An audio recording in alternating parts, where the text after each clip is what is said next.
Hey everybody, thanks for joining us today. And I was just going to walk through our activity center and I came across this wonderful game that we have in here. It's a lot of fun to race. It also is very frustrating because I lose at it a lot. But one thing about this game, in order for you to play it, you have to press start and be a part of this game, and in order to beat the level and all that good stuff. And today we're going to be talking about pressing start. How do we influence people? And I believe every single person has influence. That's right, every single person. No matter if you're outgoing or you're shy, you have influence. All you have to do is press start, and we're going to look at a Bible passage today that's going to show us how to do just that.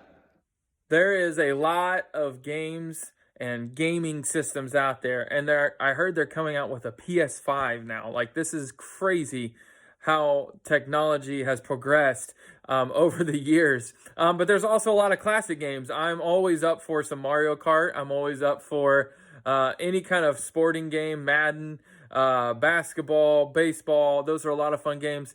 In fact, in the comments, put your favorite video game. Your favorite one. It could be something new, it could be a classic, but put those in the comments. One thing about every game is that you have to press start.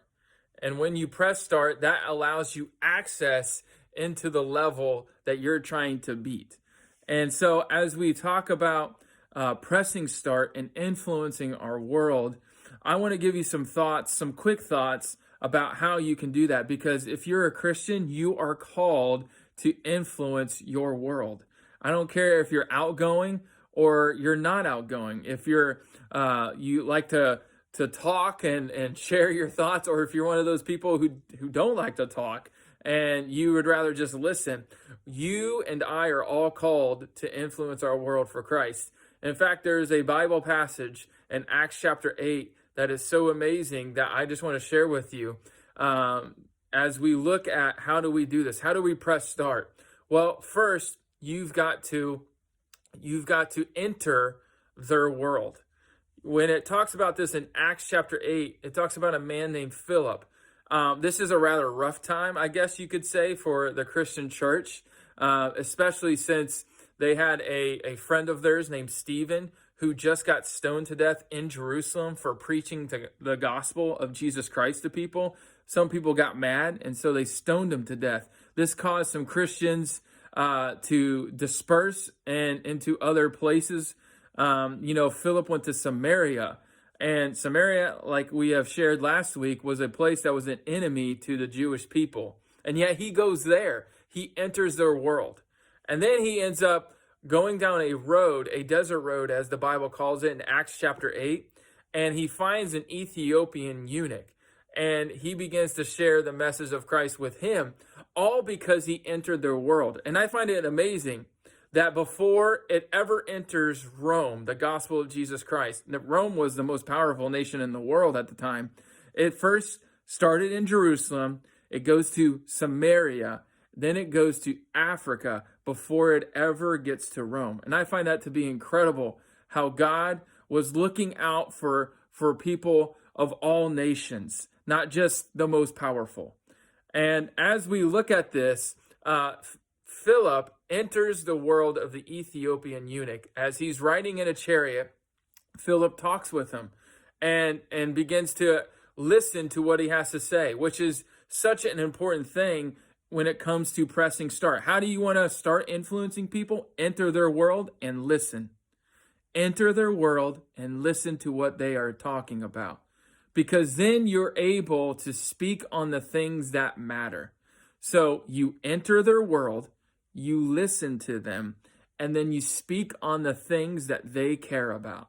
So for this Ethiopian, he was caring about a passage in the book of Isaiah that was talking about Jesus, but he didn't know that at the time. And so Philip was able to communicate that clearly to him so that he could understand. And because of this, this man gave his life to Christ. This man got water baptized. And now this man's going to take this message back to his hometown. And he was a powerful man. He was the treasurer to his country, which is a very good and high position.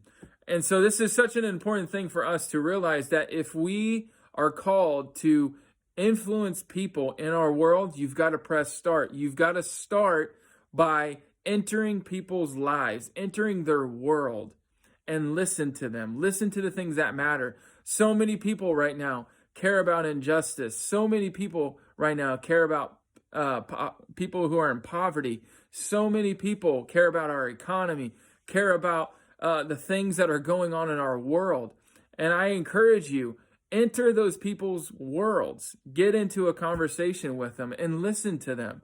And then you'll be able to speak words of life, words of hope that are found only in Jesus Christ.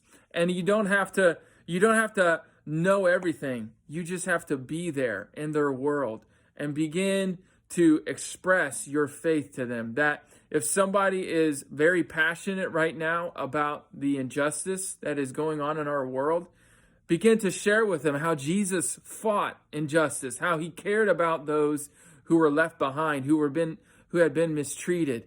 Share those thoughts with them. For those who may care about those who are in poverty, share with them how Jesus, he was so concerned about people who were poor that he provided for them time after time after time. He took the effort into helping people who were in need. If people are caring about, about the nations, about the things that are going on in other countries, share with them how Jesus wanted this whole message to be shared throughout the entire world, because he wanted everyone to have a chance to hear about this amazing love that is found through Jesus Christ and what he had done for them. And so as we look to influence our world, let's be reminded of that.